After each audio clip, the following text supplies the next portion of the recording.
Welcome back, everybody. Well, before the break, we looked at some pretty scary evidence that the Louisiana coastline is disappearing fast. In fact, there's a recent study that found that the city of New Orleans has already passed a geological point of no return. As New Orleans faces the threat of stronger hurricanes and rising sea levels, this new study proves that forced climate migration isn't just a probability, it's a necessity. For details, let's bring in author and Tulane professor, Dr. Jesse Keenan.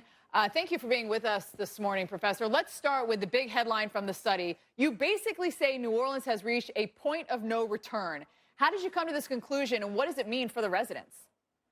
Well, I think it's important to recognize that New Orleans, investment in New Orleans for adaptations, hazard mitigation, flood protection are critically important for buying time.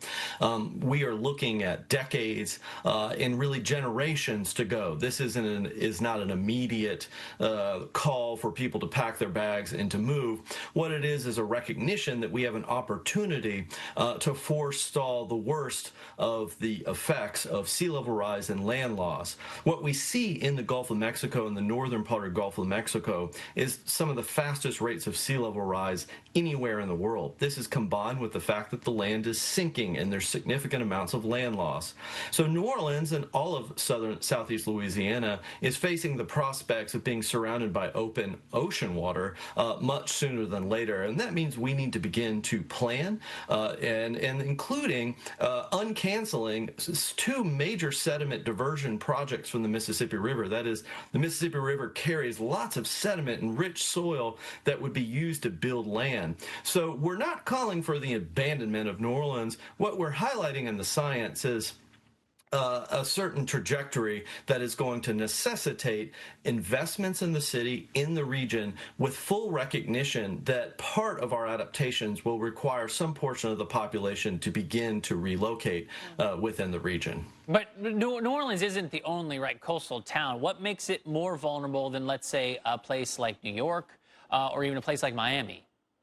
Sure. So New York, Miami, Tampa, Galveston, Norfolk, you can go all across the United States and really throughout the world, and we see challenges in our coastal cities. What's unique about New Orleans is that this particular part of the Gulf of Mexico has some of the highest rates of sea level rise in the world, 2 to 3, and sometimes, depending on the year and where you measure this, 4 times the rate of global sea level rise.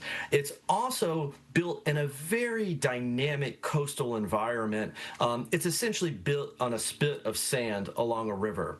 And so a combination of the sea level rise, the land loss, and the fluid and really dynamic nature of its contextual environment, being in a river delta, puts it in an extraordinarily risky place. Let's talk about Katrina. After that hurricane, a $15 billion levee system was installed. Why isn't this a viable long-term solution? Just kind of levee everything. Well, it may be, and it's very critically important that we continue to invest in an integrated flood protection system and a levee system. But currently, the levee it's working, but it's not designed to handle the sea level rise that we have coming in the future decades and generations. And in fact, the weight of the levees in certain places where the levee is today is so heavy, it's actually sinking the land and exacerbating the underlying challenges associated with sea level rise and the rise of the contextual waters around New Orleans. And it's important to remember that 80% of New Orleans is already below sea level. So these levees are make it or break it for the future of the city, and we really must continue to invest. But even the U.S. Army Corps of Engineers has admitted that there's a limited time horizon for the functionality of these levees. And you are an expert at this. You wrote a book, North, the Future of Post-Climate America. What are some of the other cities or areas of the country that are reaching that point that you're talking about of no return? Well, I don't think it's really necessarily the reflection that there's this point of no return. What we see that are physical impacts from climate change and extreme weather are shaping where we live everywhere throughout the United States. And secondarily, it's the market economy through insurance, mortgages, property taxes that are beginning to bear the costs of climate.